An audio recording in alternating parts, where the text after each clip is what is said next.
le ministre de l'Intérieur l'a rappelé, organisé en 3 mois, mais aussi ne connaître que le 4 mai l'identité des finalistes, dont le club de Liverpool, avec la spécificité très forte de ses supporters, de leur technique, etc. Donc le temps d'adaptation à leur technique, à leur façon de faire, peut-être aux risques spécifiques qu'ils présentent, ces supporters, ce temps nous a été malheureusement très coûteux. Bonjour tout le monde, bienvenue sur cette vidéo, une vidéo que je me devais de faire parce que je pense que c'est d'utilité publique de savoir quel type de ministre des Sports nous avons en France.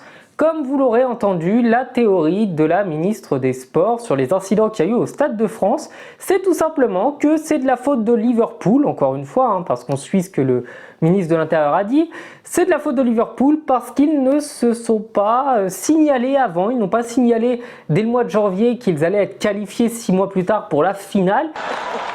Oh, wow. Et du coup, on n'a pas pu anticiper qu'il allait y avoir des problèmes avec les supporters de ce club. Évidemment, les supporters de Liverpool sont connus pour être des grands hooligans. Attention, surtout ceux de 2022. Oh là là, c'est dangereux, Liverpool. Bref, je crois qu'on a des ministres de l'Intérieur qui ont cru qu'ils avaient affaire aux hooligans des années 80. On est 40 ans plus tard, il n'y a plus aucun problème dans les stades anglais. À part des familles et des gens riches, il n'y a personne qui va dans les stades britanniques.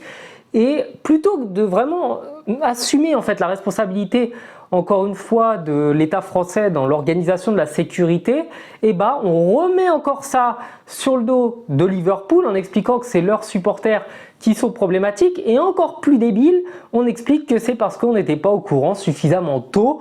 Donc c'est bien évident, je veux dire, sur les 60, 70, 80, je crois, Ligue des Champions qu'il y a eu dans l'histoire, on savait 6 mois avant qu'ils allaient se qualifier. Bon, avec Marseille en 93, c'était évident qu'ils allaient y aller en finale, parce que on savait ce qui se passait dans ces années-là.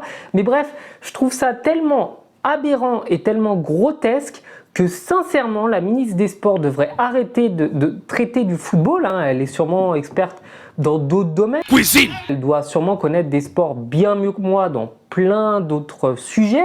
Mais dans le sujet footballistique, c'est absolument pas la peine de l'écouter. Elle raconte littéralement n'importe quoi. C'est d'ailleurs elle qui nous avait expliqué que c'était honteux de chambrer son adversaire dans les stades de foot et qu'elle était outrée des insultes dans les stades parce qu'il y avait eu des chants d'oiseaux. Je crois que c'était de la part des supporters marseillais sur les 6 mètres. Bref, on a affaire à un ministre des Sports qui connaît absolument rien au football, qui connaît absolument rien, je pense, au sport à part le sien.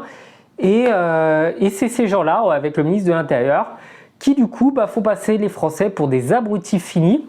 Donc si jamais il y a des gens qui ne sont pas français, qui comprennent le français, qui regardent cette vidéo, on n'a rien à voir avec ces gens-là.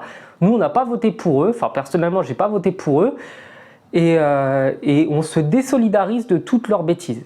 Voilà, cette vidéo est terminée, j'espère qu'elle vous aura plu. N'hésitez pas à vous abonner si vous aimez bien les réactions sur le football parce que c'est le but de ma chaîne.